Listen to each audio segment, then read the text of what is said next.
गोड़ लगे छी। एकटा सुंदर सा नचारी सुनावे छी। फिरे शिव के करण माँ गौरी दाई बन में ना। फिरे शिव के करण माँ गौरी दाई बन में ना। पोथी देखलन पतरा देखलन नारद बभन माँ। पोथी देखलन पतरा देखलन नारद बभन माँ। गौरी के लिखल छनी, गौरी के लिखल छनी बूढ़े बा सजन माँ गौरी दाई बन में ना। फिरे शिव के करण माँ गौरी दाई बन में ना। अन्न नहीं खाई छथ गौरी वस्त्र ने गहना माँ। अन्न नहीं खाई छथ गौरी वस्त्र ने गहना माँ।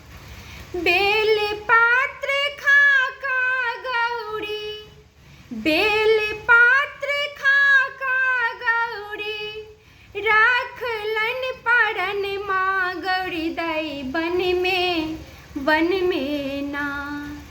फिरे शिव के करण माँ गौरी दाई बन में ना।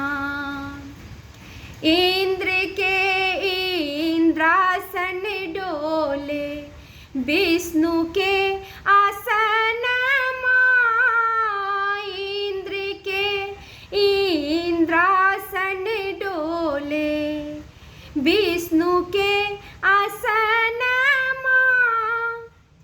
शिव के कला से डोले, शिव के कला से डोले गौरी के तपन माँ गौरी दाई बन में ना। फिरे शिव के करण माँ गौरी दाई बन में ना। भेल विवाह शिव चलला कला से, भेल विवाह शिव चलला कला से। भूत प्रेत संग नाचे बरद बभन माँ गौरी दाई बन में ना। फिरे शिव के करण माँ गौरी दाई बन में ना। धन्यवाद।